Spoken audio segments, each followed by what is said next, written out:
ఈ భూమి మీద మన ఇళ్ళ చుట్టూ తిరుగుతూ ఉంటారు. వాళ్ళు తిరిగి ఏం చేస్తుంటారంటే, వాళ్ళు ఒక రకం దేవదూతలు మనం చేసే ప్రార్థనలన్నీ గంపల్లో వేసుకుని, ఇక్కడ వినండి, ఒక ఆయన తన వ్యాపారం పెరగాలని అడుగుతున్నాడు. నా గంప నిండడం మొదలైంది. ఆ గంపలను పరలోకానికి తీసుకెళ్లి యేసు ప్రభు పాదాల దగ్గర పోస్తారు. అయ్యా ఇదిగో. ఇవన్నీ మనుషుల కష్టాలు, వారి కోరికలు, వారి అవసరాలు.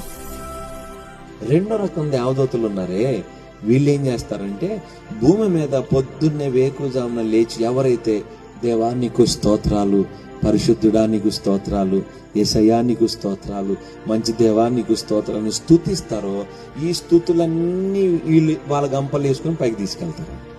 రోజు ఈ దేవదూతలు, 2 రకాల దేవదూతలు వచ్చాక ఈ దేవదూతల గుంపు ఈ ప్రార్థన తీసుకెళ్లే వాళ్ళు పోతున్నారంట, ఆడ పోతున్నారంట, మళ్ళీ గంపలు తీసుకుని వస్తున్నారంట, మళ్ళా పోతున్నారంట, ఆడ పోసి వస్తున్నారంట. ఎందుకంటే భూమి మీద ఏమి ఎక్కువైనాయి?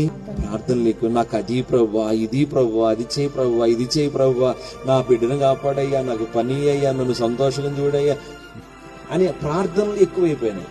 ఈ రెండో రకం దేవదూతలు పరలోకానికి పోవట్లేదంట. ఇంకా ఇక్కడ ప్రధాన దూతుడిని అడిగాడట, ఏంటి వాళ్ళు ఇంకా రాలేదు ఇక్కడికి, వాళ్ళు కూడా కిందకి వెళ్ళి నిద్రపోతున్నారు ఏంటని అడిగితే, లేదయ్యా భూమి మీద ఉన్న వాళ్ళంతా అడుక్కోవటమే తప్ప స్తుతించడం లేదయ్యా భూమి మీద. అందుకే స్తుతుల కోసం ఏం చేస్తున్నారు? ఇంటింటికి తిరిగి ఉన్నయేమో వెతుకుతున్నారయ్యా అన్నారట. మనుషులు ఏం మర్చిపోయారో చెప్పనా? దేవుని స్తుతించడం మర్చిపోయారు. ఇచ్చే దేవుడికి అడగడం నేర్చుకున్నారు, కానీ ఇచ్చిన దేవుడికి థ్యాంక్స్ చెప్పడం మర్చిపోయారు. అవసరమైతే దేవుడి దగ్గరికి రావడం, దండం పెట్టుకోవడం, ప్రభువా నా సమస్య తీర్చయ్యా అనడం, అడుక్కోవడం, పోవడం, అంతే. ఏం మర్చిపోయారు మనుషులు? స్తుతించడం మర్చిపోయారు. మనుషుల అవసరాలకు ఉన్న వేగం వారి కృతజ్ఞతకు లేదు.